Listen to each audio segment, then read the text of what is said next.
This is CommunicAsia TV, brought to you by Total Telecom. I'm joined by Romain Daufouy of Telefonica. Romain, let's start by asking you what are the sort of key trends that you're seeing across Asia? Well, actually, I'm seeing quite of three key areas where I do believe there's a lot of business for potentials for MNCs and as well as for telecom industry. Well, the first one will be the cloud services, where we do believe there's still a lot to do. The companies are still, I will say, aggregating countries one by one and asking for more services and telco as a service. So I do believe this kind of area where there's more or less 24% growth per year, so it's quite interesting. Second one, where I do believe it's very interesting, is as well as on, smart cities and all the connecting area. You can see in a lot of countries, a lot of cities all over the world, that the cities are asking for more connectivity between, water pipes, consumptions, electric consumptions, the way the population is reacting, and everything to be connected in one city. We can see this in Sao Paulo in Brazil, and as well as in Santander in Spain and some other countries. A lot of cities are asking for more connectivity in order to manage it. And the third point will be, I would say, big data. To manage all these connected areas, you need to have a strong database, and big data is bringing a lot of value in order to define a new way of consuming, I would say, all over the world. So I do believe there is a good area here. And in Asia, I think that the big data will bring more or less 1 million jobs all over Asia. So it's a key area where we do have some assets to pretend as Telefonica Global Solutions. So what are some of the big challenges that your customers are facing?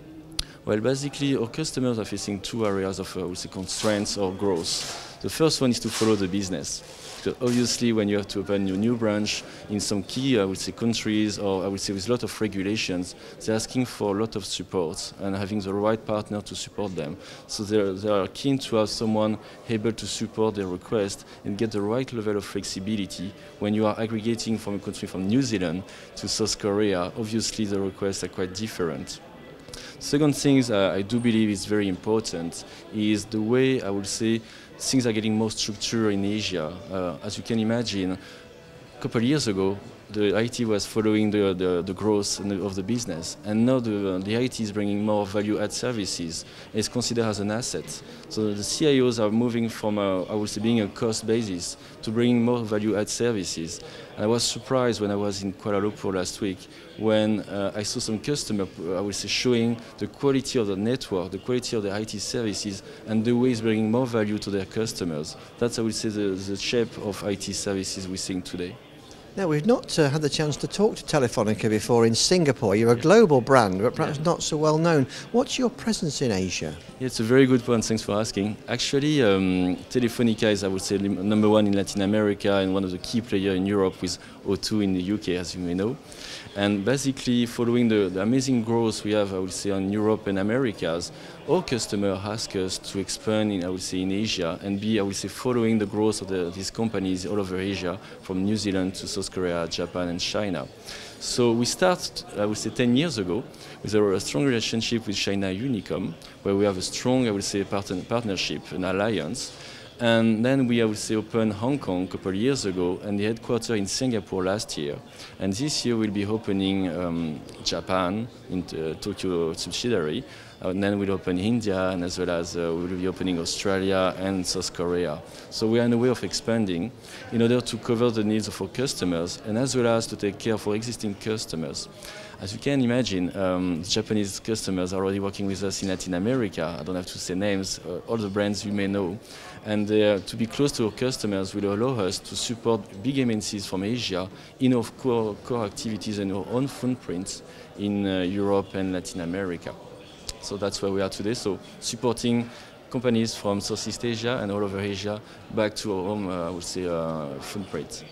Among the range of services that you offer, which ones are you seeing are particularly in demand here? Okay, what we're seeing today is a consolidation on the managed mobility area, where we have been able, thanks to, I would say, our key partners, alliance, such as SoftBank in Japan, China Unicom, and as well as Singtel, to aggregate, I would say, all the managed mobility services all together and having one single point of contact for all our customers, which is one of the key areas. Second point, I would say, is where we are pretty good at is M2M services, where you'll see in the market trends we are doing pretty well on the end-to-end services, bringing, I will say, both fixed and mobile services all together. And that's our sweet spot, actually, for automotive sectors, with Tesla, with General Motors, on the digital, I will say, economy as well, with GC Doco on the digital screens. We are broadcasting advertising with GC Doco in Sao Paulo for the World Cup. So basically, we are supporting this kind of innovative, I will say, way of working. So it sounds like really exciting times ahead. Yeah, exactly. It's a fantastic time, and I do believe we arrive at the right time in Asia, thanks to, I would say, the new customer asking us to be here, and as well as all the company from Asia expanding the business all over Latin America. So we're here to support these guys actually all over Latin America as well in America. Okay, thanks very much for talking to us. Thank you for your time. Yeah. So Telefonica, a global brand increasing its presence right here in Asia.